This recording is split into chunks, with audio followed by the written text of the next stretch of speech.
ZENA, come here, honey. Yeah, just stay for 1 minute. Stay there. Stay. And just see if you're in. Almost. Come here, honey. Come here. Okay, we're going to... Hi, Annie. Oh, Anna, off. The first thing I want to show you, Annie, is the place that you hold your puppy's head. And under the jaw here, there's a bone in the shape of a V. And you put your little fingers in there. I put in, you see that? I hope you can see that. I put in these two little fingers. Now if you have long fingernails, that's not good for your puppy because it won't be comfortable for him. The place we start, stand up. The place we always start is at the front because you can't get your dog to stand unless it's balanced, and if their legs are different angles, then they lose their confidence. So we always start with the front. And I lift the front legs. A lot of people you might see do this to put their puppies and their dogs in place. I never do that. This leg is in the perfect place. It's straight down. The weight is over the shoulder. This one I'm going to lift and put it beside it. You can't see what I'm doing this side, but I'm holding it with my fingers in the V, and I do this, which is a calming. It's a calming thing to hold the dog. So the front, stand. There's something over here, as you can see. The front is in place when it's square, and I'm holding her head still. As I look down, the legs are straight under the body. And then I lift the back ones and put them into position. And the back ones, we want... No, ZENA, don't move, honey. Stand. The outside of the front paw is more or less in line with the inside of the back paw. So that's your distance apart.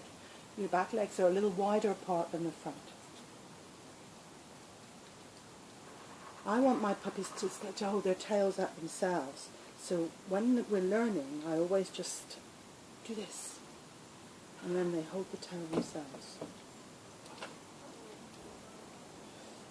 The position of the head, we would like to see a little arch in the neck if possible. When they're young, they don't really want you to do this, but you can lift it a little.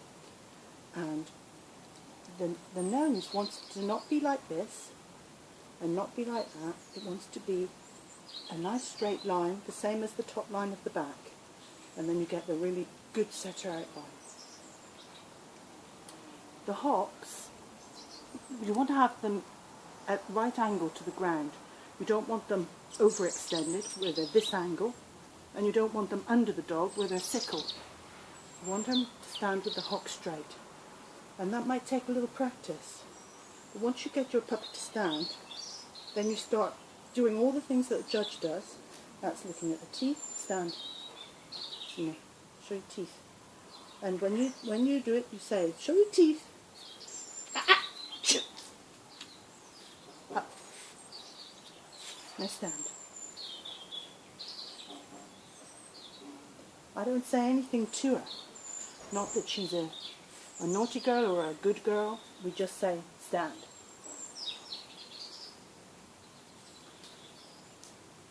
Show your teeth. All the things that the judge is going to do, you do it so that they're used to it, handling it.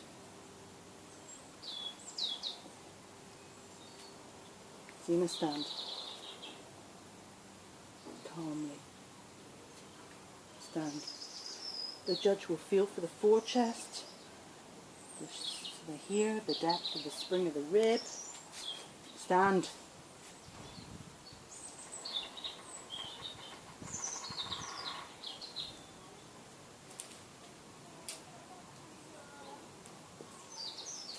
And when you're handling your dog for a judge to go over, you're always this side. And when the judge approaches, then you let the head go and the judge takes the head, like this. Ah, ZENA, stand.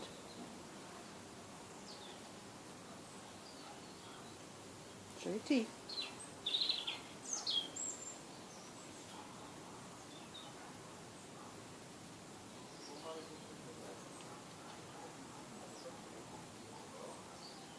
Stand. Yeah, she's doing pretty good. She's a good girl. Yeah, clever girl. Clever puppy. She's gone.